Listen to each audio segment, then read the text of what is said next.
नमस्कार मित्रांनो, आपण आज सोयाबीनला दुसरी फवारणी चालू केलेली आहे। आज जवळजवळ आमच्या सोयाबीनला 27 दिवस झालेला आहे। हे आपण क्लोरो घेतलेला आहे, याच्या अगोदर पण आपण फवारलं होतं, यावेळेस पण तेच घेतलेलं आहे। कारण एवढं काय कीटकनाशकासाठी म्हणजे एवढं भारी औषध काही घ्यायची गरज नाही।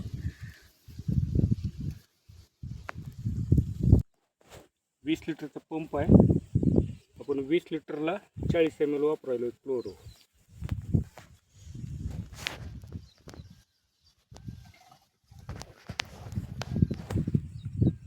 जास्ती कडक औषध करायची काही गरज नाही, कारण सध्या एवढं सोयाबीन पण वाढलेलं नाही आणि कीटकाचा किंवा रोग एवढे असं काही नाहीत खास। हे बुरशीनाशक आहे, बुरशीनाशक प्रत्येक फवाऱ्याला 100% वापरायचं। आपण फक्त जाऊन दुकानदाराला विचारतो काय काय आणायचं, द्यायचे दे बाबा। तर जरा स्वतःचं पण लावत जावा, शेत आपलं असते, प्रॅक्टिकल आपण करता इथं। हे पण तुम्ही 1 लिटरला 2 ग्रॅम किंवा 3 ग्रॅम वापरू शकतो।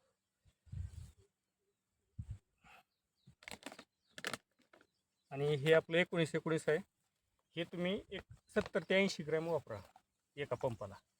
ते भलं कोण कोण नाही 200-200-300 उगं मुठीनं टाकते, तसं करत जाऊ नका। पिकाला जेवढी गरज आहे तेवढंच पीक घेत राहते।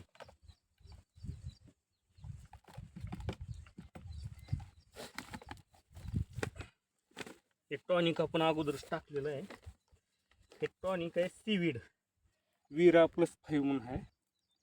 तर तुम्ही असे बाजारात भरपूर टॉनिक आहेत, त्याच्यावरलं बघायचं, त्याच्यामध्ये सीवीड वगैरे असलं एखादं। सीवीड म्हणजे समुद्री शैवाळ असते, त्याच्यापासून बनलेलं। त्याच्यात अमिनो ॲसिड, फुलिक ॲसिड असे अजून बरेच 16-17 प्रकारचे वेगवेगळे प्रोटीन्स आणि विटॅमिन्स घेऊन ते एक टॉनिकाची फवारणी करायची।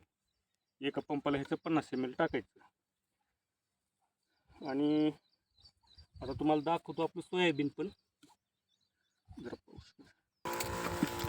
मित्रांनो, हे आपलं सोयाबीन आहे। 30 जून आणि 1 जुलै या 2 दिवसात आपण ह्याला टोकन केलेलं आहे। ही अशी ग्रोथ झालेली आहे बघा। हे असं चालू आहे आपली फवारणी। 3 फुटाच्या बेडवर आपण केलेलं आहे, टोकन यंत्रानं टोकन केलेलं आहे बघा। फवारणी एकदम मस्त करून घ्यायची, मस्त 1 नंबर वाढते। आमच्याकडे जरा पाऊस कमी आहे, त्याच्यामुळे थोडंसं आता नाईलाज आहे, काय करणार आहोत। आता जे होईल ते होईल, पण आपण आपली कामं करायची।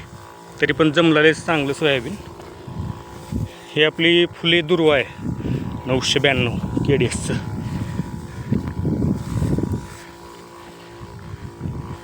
फक्त आणि फक्त पाणी कमी आहे बघा आम्हाला, म्हणजे पावसाचं पाणी नुसतं आभाळ यायली, पण काही पाऊस अजिबात पडेना।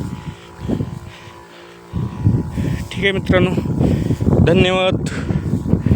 कमेंट नक्की करा आणि चॅनलला सबस्क्राईब करा नक्की।